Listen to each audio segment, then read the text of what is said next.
तभी तो कहते हैं श्वास श्वास पर कृष्ण भज, वृथा श्वास मति खोय, और ना जाने जा श्वास की आवन होय न होय। जो श्वास हमने बाहर छोड़ दी है वो लौट करके आएगी कि नहीं आएगी ये कोई नहीं जानता। इसलिए अहरनिश हमें प्रभु का चिंतन करना चाहिए, हमें प्रभु का मनन करना चाहिए और प्राणायाम का अभ्यास करना चाहिए, जिससे हम श्वासों पर विजय प्राप्त करें। तीसरा है जित संगो, संग को जीतिए।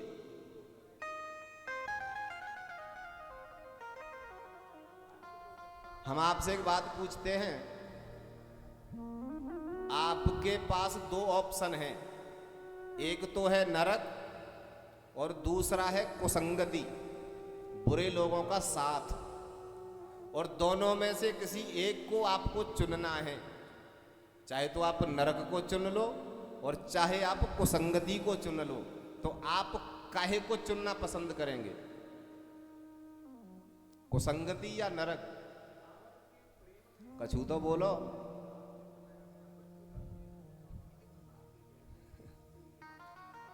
कुसंगति नहीं, गोस्वामी जी से पूछ लेते हैं, गोस्वामी जी बता देंगे हमें क्या लेना चाहिए। सुंदरकांड में बताते हैं, बरु भल बास नरक करता ता, नरक करता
कुसंगति से बढ़िया तो नरक मिल जाए, क्योंकि नरक में जाएंगे तो एक ही बार भोगना पड़ेगा, और दुष्टों के संग में रहोगे तो बार बार डंडा और जाने काका पड़े वो। अब दुष्ट तो कब दुष्टता देते क्या पता, दुष्ट तो पद पद पर जो है कष्ट ही देता है, परेशानी ही देता है। श्री सुखदेव जी महाराज ने आगे 24 अवतारों का वर्णन किया, जो आगे आप सुनेंगे। और अब बताते हैं क्या प्राप्त करने के लिए किस देवता की पूजा करनी चाहिए। सुन लीजिए,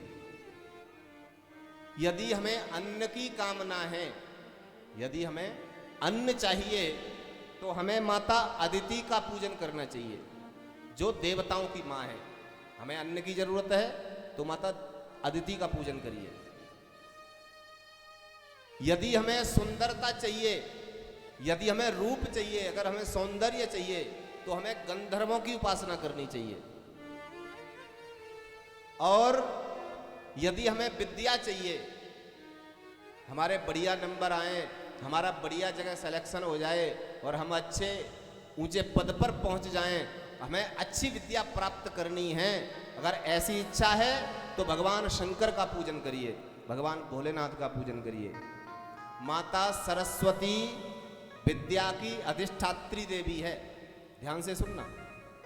मैया सरस्वती विद्या की अधिष्ठात्री देवी है, लेकिन विद्या को देने का काम भगवान शंकर का है। जैसे आप बैंक में जाते हैं तो बैंक में मैनेजर अलग होता है और कैशियर अलग होता है। मैनेजर किसी को पैसे नहीं देता, पैसे कैशियर देता है।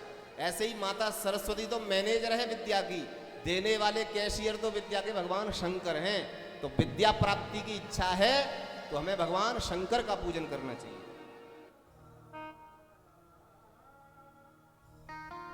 अगर हमारे परिवार में पति पत्नी में अगर ज्यादा कलह होता है, पति पत्नी में, बेटे बहू में, सास बहू में अगर झगड़े होते हैं तो माँ तो दुर्गा की पूजा करनी चाहिए, माँ तो भवानी की पूजा करनी चाहिए, जिससे दाम्पत्य जीवन में, परिवार में किसी प्रकार का दुख या कष्ट या कलह का माहौल नहीं बनता। माता भवानी की पूजा करने से, माँ तो दुर्गा की पूजा करने से। और इस काम के अलावा और कुछ भी चाहिए तो भगवान नारायण की उपासना करनी चाहिए, भगवान विष्णु की आराधना करनी चाहिए।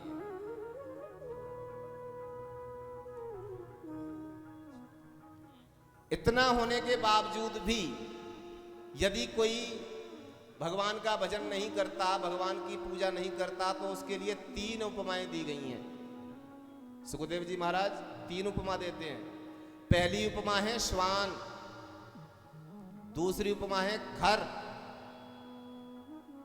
और तीसरी उपमा है ऊंट। बिना मतलब के वैसे ही मनुष्य रूपेण मृगास चरंती, मनुष्य के रूप में मृग चर रहे हैं, मनुष्य के रूप में बिना पूंछ और बिना सींग के पशु चर रहे हैं, अगर भगवान का भजन नहीं करते हैं तो।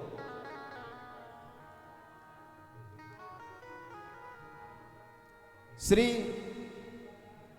सुखदेव जी महाराज वर्णन करते हैं, परीक्षित राम नाम जाना नहीं भाई, और जन्म गया पशुआ की नाई।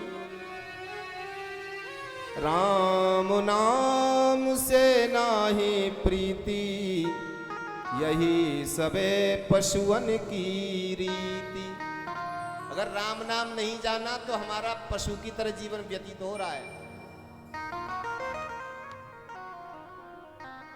परीक्षित ने प्रश्न किया, गुरुजी ये सृष्टि का विस्तार कैसे हुआ, मुझे बताइए। सुखदेव जी ने कथा तो शुरू कर दी लेकिन मंगलाचरण नहीं किया अभी तक। सृष्टि के बारे में जब प्रश्न किया परीक्षित ने तो सुखदेव जी फिर मंगलाचरण कर रहे हैं। क्यों? क्योंकि सृष्टि का जो विस्तार किया है वो भगवान ने किया है, और भगवान के द्वारा सृष्टि का विस्तार की कथा कहना, उसके बारे में विस्तार करना प्रभु की कृपा के बिना संभव नहीं है। तो अब श्री सुखदेव जी महाराज मंगलाचरण करते हैं। नमः परस्मै पुरुषाय भूयसे, सदोद्भवस्थान निरोध लीलया, गृहीत शक्ति त्रितयाय देहिना, मन्तर्भवायानुपलक्ष्य वर्त्मने। यत् कीर्तनं यत् स्मरणं यदीक्षणं, यद्वन्दनं यच्छ्रवणं यदर्हणं, लोकस्य सद्यो विधुनोति कल्मषम्,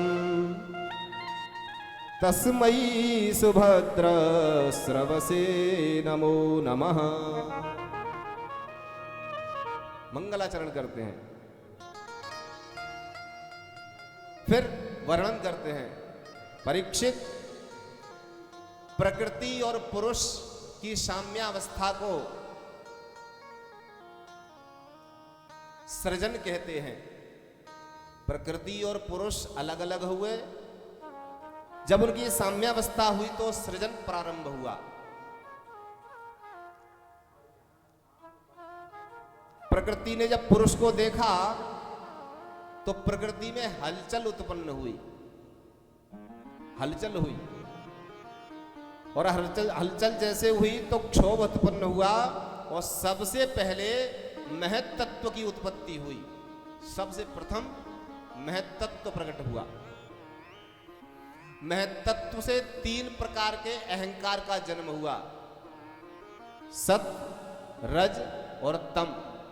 सतोगुण, रजोगुण और तमोगुण, इन 3 अहंकार का प्राकट्य हुआ। तमोगुण के द्वारा पृथ्वी, जल, तेज, वायु और आकाश, 5 महाभूत, इनका सृजन हुआ। ये तमोगुण से हुए। और इसी के द्वारा 5 तन्मात्राएं भी हुई। वो हैं रूप, रस, गंध, स्पर्श और शब्द। ये 5 तन्मात्राएं हैं। और रजोगुण से इंद्रियों की रचना हुई और सतोगुण से इंद्रियों के जो अधिष्ठात्री देवता हैं उनका प्राकट्य हुआ, उनकी उत्पत्ति हुई। उसके बाद भगवान नारायण की नाभि से कमल और कमल से ब्रह्मा जी का प्रादुर्भाव हुआ। ब्रह्मा जी ने चारों तरफ जब देखा तो ब्रह्मा जी के 4 मुख हो गए, 4 मुंह बन गए। ब्रह्मा जी ने सोचा कि मैं कौन हूं, मैं कहां से आया हूं, मैं कैसे आया हूं। देखा इधर उधर लेकिन कुछ नहीं दिखा। आकाशवाणी हुई, 2 शब्द, 2 अक्षर सुनाई दिए। कौन से? स्पर्शेषु यत्षोडशमेकविंशम्। व्याकरण में जो स्पर्श शब्द हैं उनका 16वां और 21वां अक्षर उन्हें सुनाई दिया। 16वां और 21वां अक्षर कौन सा है? 16वां है त और 21वां है प। त प अर्थ है तप करो। तप करोगे तो सब पता चल जाएगा तुम कौन हो, कहां से आए हो। तो ब्रह्मा जी ने हजारों सालों तक तपस्या की और तपस्या के प्रभाव से भगवान नारायण ने प्रकट होकर के दर्शन दिए और चतुश्लोकी भागवत बीज रूप में ब्रह्मा जी को भगवान नारायण ने प्रदान की। ब्रह्मा जी ने भगवान से कहा कि प्रभु तुम ये पूरी ये लीला कैसे रचते हो? बनने वाले कोई चीज बनानी हो तो उसका सामान तो चाहिए सबसे पहले। सामान नहीं होगा तो कोई वस्तु बनेगी कैसे? भगवान कहते हैं कि मैं ही बनता हूं और मैं ही बनाता हूं। मैं ही तो निमित्त कारण हूं और मैं ही उपादान कारण हूं। मैं ही बनता हूं, मैं ही बनाता हूं। ये सब मेरी माया है। इस प्रकार से सब जब श्री सुखदेव जी महाराज वर्णन कर रहे थे तो परीक्षित ने कहा, गुरुजी अब मुझे आप सुनाइए विदुर जी का प्रसंग। विदुर जी की मैंने बड़ी प्रशंसा सुनी है, विदुर जी का मैंने बड़ा नाम सुना है, प्रभु की बड़ी असीम कृपा उनके ऊपर हुई, आप मुझे उनका चरित्र सुनाने की कृपा करें। तो श्री सुखदेव जी महाराज कहते हैं, परीक्षित यदा तु राजा स्वसुतान साधून् पुष्णन् धर्मेण विनष्ट दृष्टिः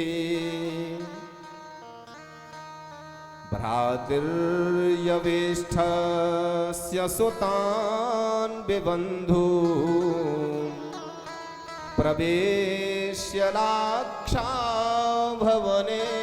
ददाह। क्या कह रहे हैं सुखदेव जी? यदा तु राजान स्वसुतान साधून। यदा माने जब राजा धृतराष्ट्र स्वसुतान असाधून। असाधून माने असज्जन, दुष्ट, नीच प्रवृत्ति के अपने पुत्रों की स्वसुतान, अपने पुत्रों का भला करने वाला, विनष्ट दृष्टि, जिसकी दृष्टि नष्ट हो गई है। सुखदेव जी क्या कह रहे हैं? सिर्फ अपने पुत्रों का भला करने वाला जो धृतराष्ट्र है, जब उसकी दृष्टि खत्म हो गई, नष्ट हो गई, तब भ्रातुर्यविष्ठस्य सुतान विबन्धून्, अपने भाई के बेटों को लाक्षा भवन में पहुंचा करके और जलाने का षड्यंत्र करवाता है। किसी ने पूछा, महाराज जी धृतराष्ट्र तो शुरू से ही अंधा था, आप तो अब कह रहे हैं कि जब उसकी दृष्टि नष्ट हो गई, तो सुखदेव जी कह रहे हैं राजन, बाकी ऊपर की बाहर की तो पहले से ही फूटी, जब बाकी ये की और फूट गई तब की हम बात तो बता रहे हैं, जब उसके हृदय की भी नेत्र फूट गए।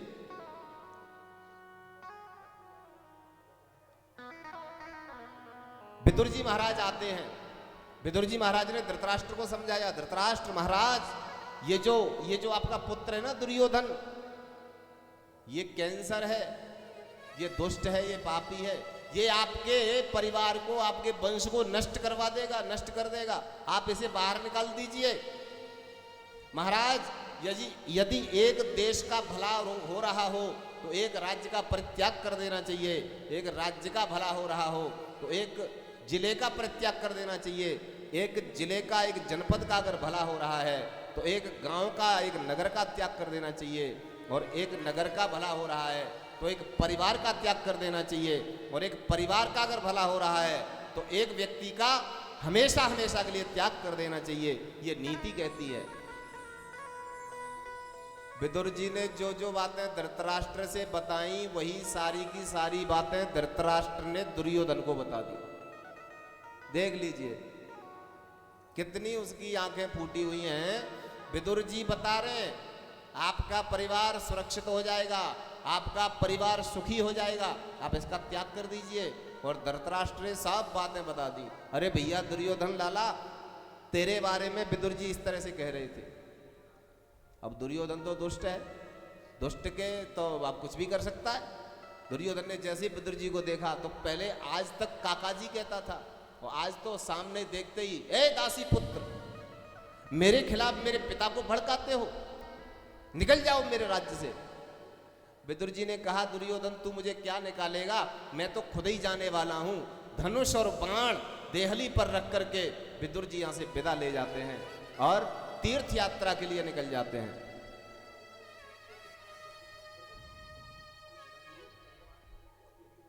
तीर्थ यात्रा करने निकले। विदुर जी ने जो धृतराष्ट्र को उपदेश दिए, सचिव को यही उपदेश राजा को देना चाहिए। 3 लोगों को चापलूस नहीं होना चाहिए बिल्कुल भी।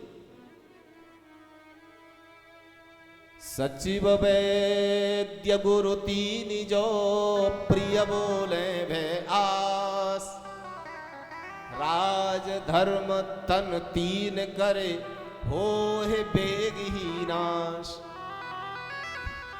सचिव एक तो सलाह देने वाला जो हो वो स्पष्ट कहने वाला हो, जो है वही कहे। सामने वाले को प्रसन्न करने के लिए अगर सचिव बात कहेगा तो राजा का चौपट जल्दी हो जाएगा। दूसरा है वैद्य, डॉक्टर, मरीज को खुश करने के लिए अगर मीठी मीठी दवाई दी तो उसका रोग ठीक होने वाला नहीं है। और एक गुरु, मास्टर जी में और गुरु जी में अंतर होता है। मास्टर जी वो होते हैं जो सिलेबस सरकार ने निर्धारित किया है उसी में से पढ़ाना है, चाहे तो वो गलत है चाहे वो सही है। सिलेबस में लिखा है कि अकबर महान था तो अब मास्टर जी को वही पढ़ाना पड़ेगा, वो ये नहीं कह सकते कि अकबर महान नहीं था। हाँ, गुरुजी जो होते हैं, गुरुजी चेला का जिसमें भला होगा उसी काम को करेंगे, गुरुजी दूसरा काम नहीं कर सकते। भगवान नारायण के पास जब नारद जी गए, हरिशन मांगो सुंदर ताई, और जाकर के क्या कहा, जय विधि नाथ होय हित मोरा, प्रभु मेरा हित जिस काम में हो उस काम को आप करिए। तो भगवान को पता नहीं है कि सुंदरता मांगने आए हैं, ये विवाह करना चाहते हैं। लेकिन भगवान ने जब देखा कि नारद जी कह रहे हैं कि जही विधि होए नाथ हित मोरा, मेरा हित, मेरे भक्त का हित तो मैं करूंगा ही, तो बंदर की शकल दे दी, ले जाओ चले जाओ। गुरुजी जो होते हैं कभी चापलूस नहीं होने चाहिए, चापलूस होंगे तो स्थिति गंभीर हो जाएगी। विदुर जी वहां से विदा लेते हैं और चलते हैं। चलते चलते चलते चलते गंगा के किनारे पर श्री उद्धव जी महाराज से भेंट हुई। उद्धव जी से जैसे ही भेंट हुई, उद्धव जी को बड़ी प्रसन्नता हुई, कंठ से लगा लिया। उद्धव जी ने कहा विदुर जी आप अतिशय भाग्यशाली हो, आप बहुत बड़भागी हो, क्योंकि परमात्मा ने, द्वारकाधीश प्रभु ने अंत समय पर आपको याद किया था। कहा था मैंने अपने सब भक्तों को कुछ न कुछ दिया है, लेकिन मेरा एक विदुर भक्त ऐसा है, उसे मैंने आज तक कुछ नहीं दिया, और उसने मेरे लिए जाने कितने कितने त्याग किए। उद्धव, ये जो मैं ज्ञान दे रहा हूं, मैत्रेय जी से कहकर के, मैत्रेय जी भी थे, मैत्रेय जी से कहकर के ये पूरा का पूरा ज्ञान विदुर जी को दिलवा देना। पूछा विदुर जी ने, उद्धव जी आप ही बता दीजिए ना। उद्धव जी ने कहा नहीं विदुर जी, प्रभु की आज्ञा नहीं है, प्रभु और आज्ञा गरीयसी, भगवान की आज्ञा है। आप उत्तराखंड में जाइए, आपको वहां मैत्रेय जी का दर्शन होगा, वहीं आपको वो ज्ञान प्राप्त होगा जो प्रभु ने आपके लिए दिया। विदुर जी उद्धव जी को प्रणाम करके चलते हैं, मैत्रेय जी के आश्रम में पहुंचते हैं, जाकर के प्रणाम किया, वंदन किया। मैत्रेय जी बड़ी प्रसन्नता हुई, आइए विदुर, मैं आप ही का इंतजार कर रहा था, मेरी आपकी मेरे पास एक अमानत है, उस अमानत को आप ले लीजिए।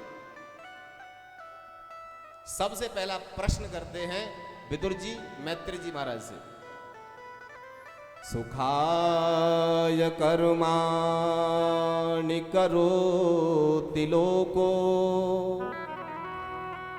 न तयि सुखं वान्यदुपारमं वा विन्देत भूयस्तत एव दुःखं यदत्र युक्तं भगवान् वदेन्नः। हे मैत्रेय जी महाराज, आप मुझे बताइए, हर व्यक्ति सुख के लिए कर्म करता है, लेकिन उसका फल उसे दुख क्यों प्राप्त होता है?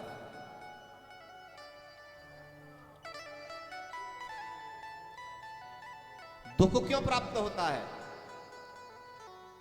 मैत्रेय जी कहते हैं विदुर जी, जहां सुख है वहां ढूंढते नहीं, और जहां सुख नहीं है वहां खोजते हैं। संसार में कितना भी प्रयास करो, संसार में कितना भी खोजो, संसार में कितना भी भटको घूमो, कुछ भी करो, लेकिन इस संसार में सुख प्राप्त हो नहीं सकता। क्यों? क्यों? दुखालयम अशाश्वतम, ये दुखालय है, ये दुख का घर है, और दुख के घर में सुख कहां से मिलेगा? सुख चाहिए तो कहां जाना पड़ेगा? ईश्वर की शरण में, क्योंकि ईश्वर ही एक जो आनंद सिंधु सुख राशि, जो आनंद सिंधु सुख राशि, जो आनंद सिंधु सुख राशि, जो आनंद सिंधु सुख राशि, इसी करते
मिलेगा?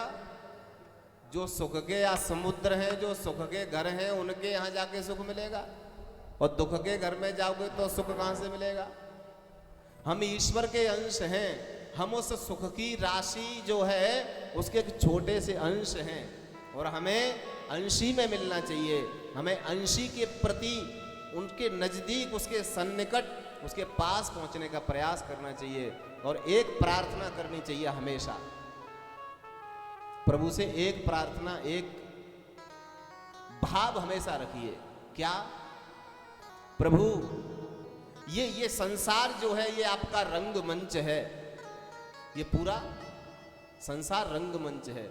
आपने मुझे भेजा है इस रंगमंच पर एक पात्रता निभाने के लिए, एक पात्रता मुझे आपने दी है। मैंने अगर बढ़िया प्रदर्शन किया है, जो पात्रता मुझे आपने दी है वो पात्रता मैंने बढ़िया ढंग से अगर निभाई है और आप उस पात्रता निभाने से प्रसन्न हैं, तो मुझे आशीर्वाद दीजिए कि मैं दोबारा इस रंगमंच पर नहीं आऊं। समझ रहे हैं? आशीर्वाद दीजिए दोबारा इस रंगमंच पे मैं नहीं आऊं। और अगर मेरा प्रदर्शन बढ़िया नहीं है तो जो बढ़िया काम नहीं करते दोबारा उनको कोई नहीं बुलाता। जो काम अच्छा नहीं करेंगे उसे दोबारा कोई याद नहीं करता। अगर मैंने बढ़िया पात्रता नहीं निभाई तो दोबारा मुझे यहां फिर आना ही नहीं है। ये प्रार्थना प्रभु से करिए। कहते हैं श्री मैत्रेय जी महाराज, विदुर जी, संसार में सब दुखी हैं, कोई सुखी नहीं है।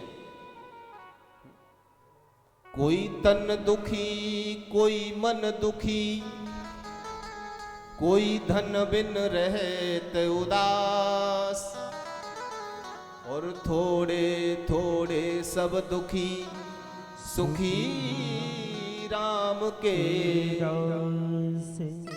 सुखी तो राम के दास हैं। कौन है सुखी?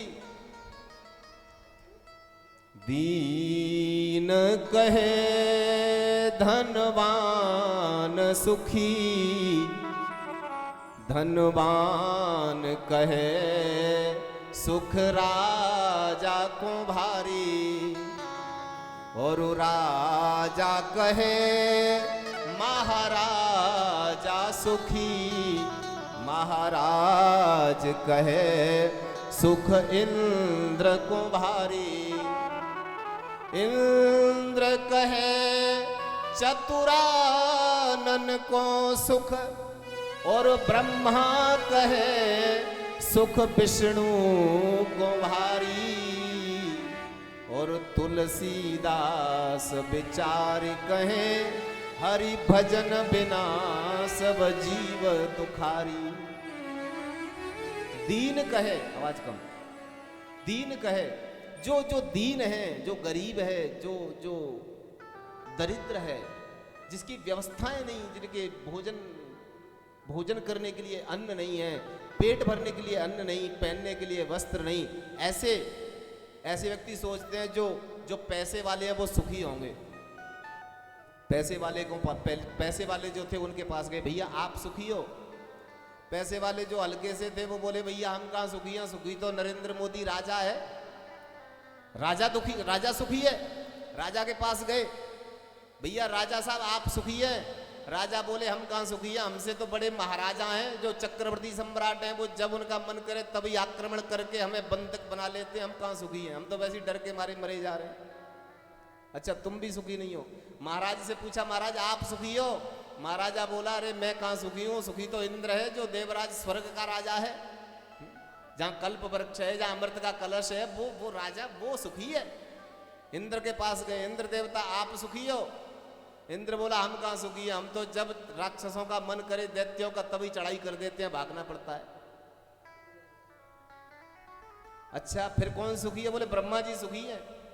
ब्रह्मा जी बढ़िया कमल के आसन पर बैठे हैं और जब मन करे संकल्प से सब कुछ कर देते हैं। ब्रह्मा जी के पास गए, ब्रह्मा जी से बोले, ब्रह्मदेव आप सुखी है?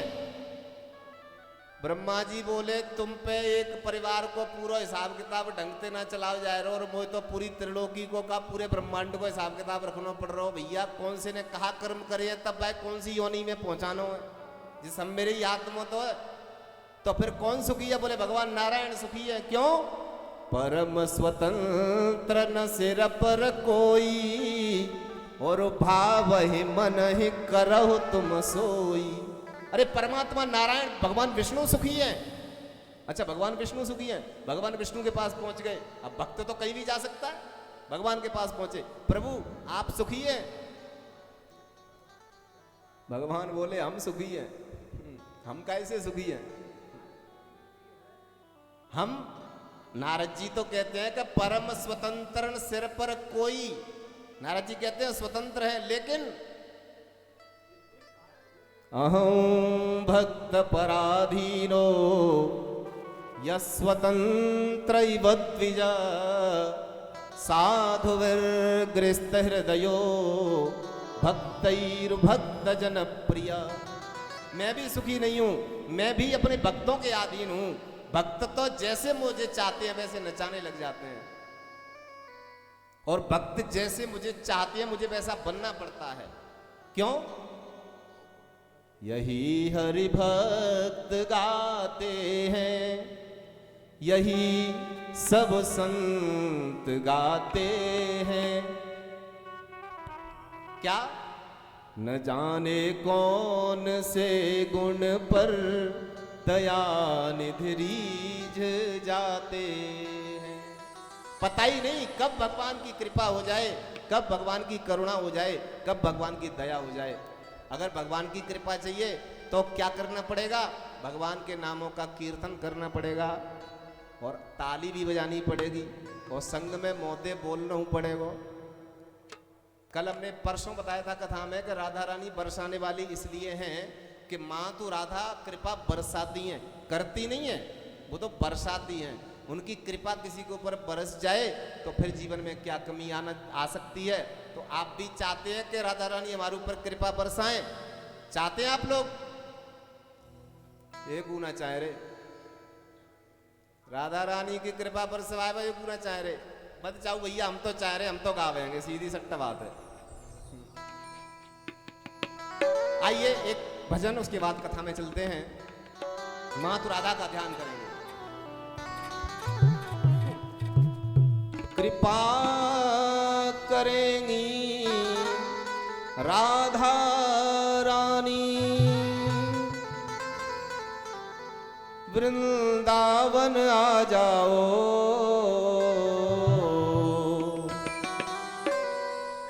राधे राधे राधे राधे राधे राधे गाओ, राधे राधे राधे राधे राधे राधे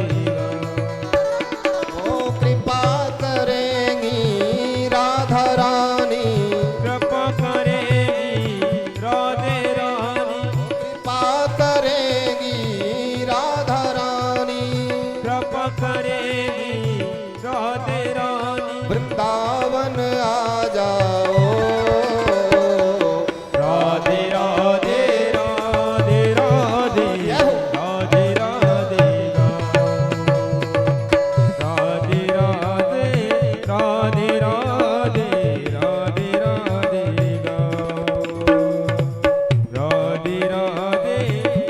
राधे राधे राधे राधे राधे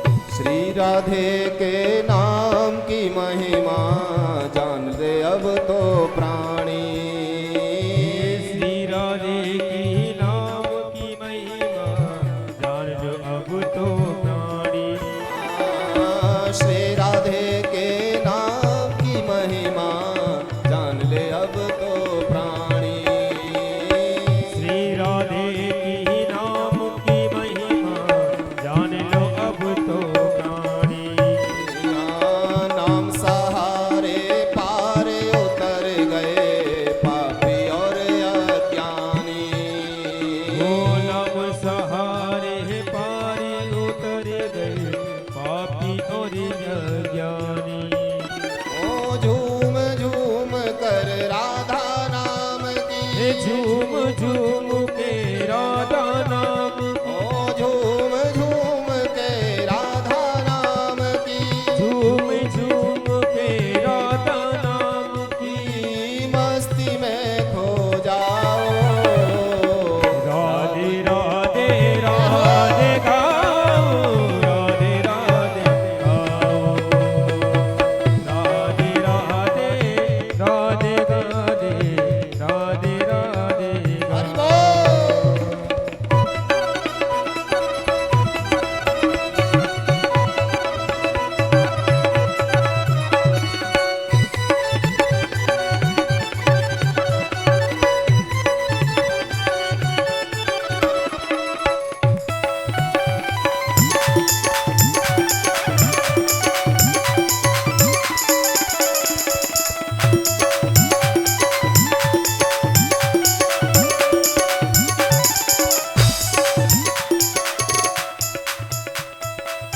राधे राधे जो कोई गावे, जीवन सफल बनावे।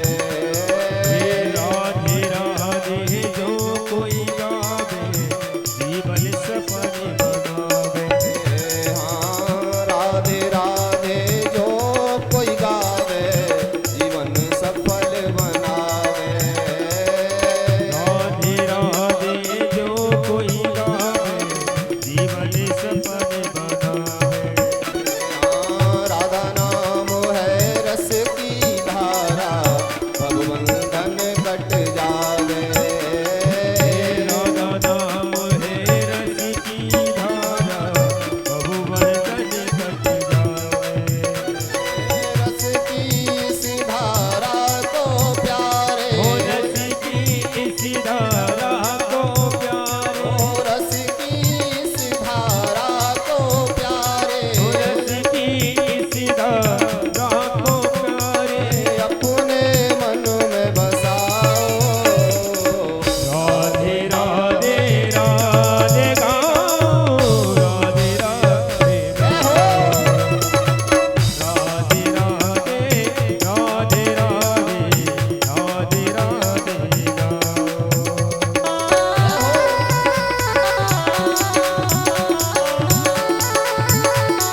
सरकार की, गंगा मैया की, सतगुरुदेव भगवान की जय। जय श्री राधे श्याम।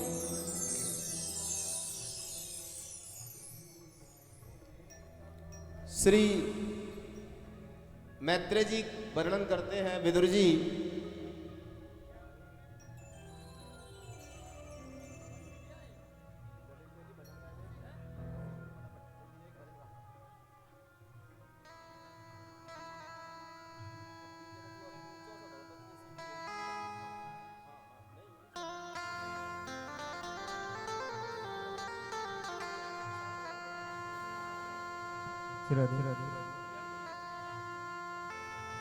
बोले बोले काका मेरे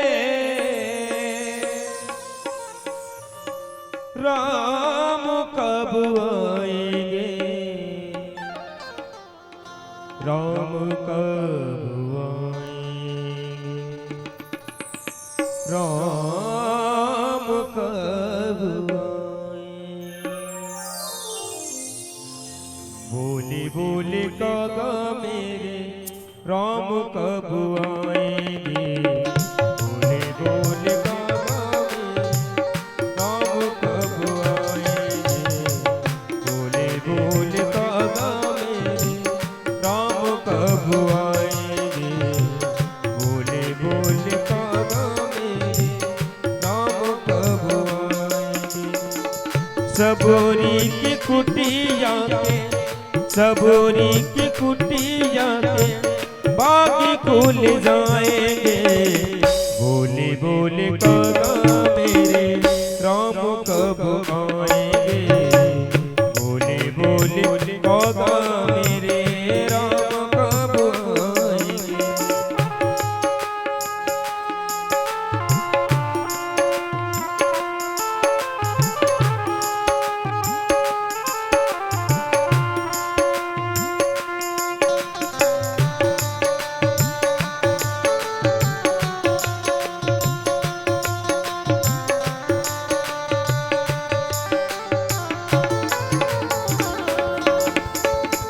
आए नहीं साबुरे लगाई कहाँ देर रे,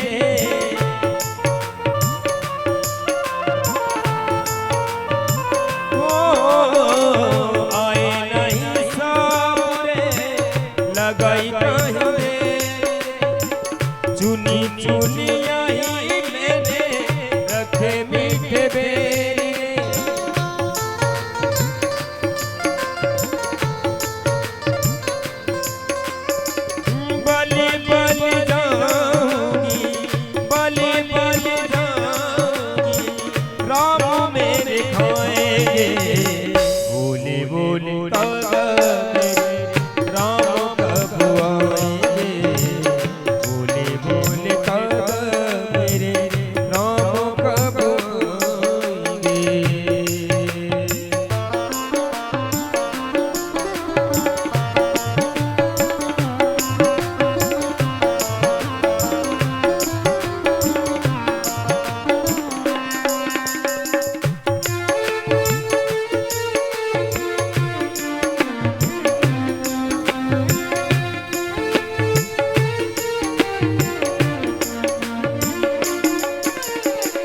उड़ी जा रे पंछीला तू राम की खबरिया,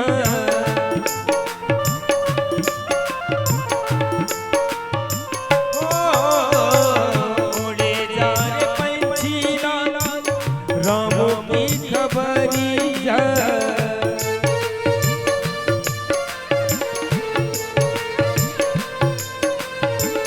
आएंगे धनुष धारी कौन सी डगरिया,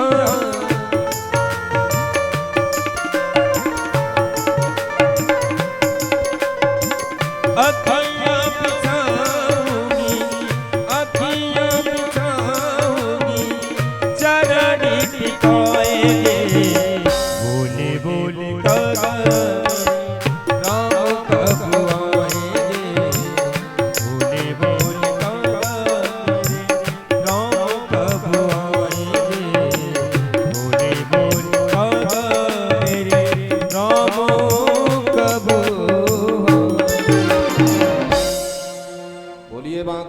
बिहारी लाल की।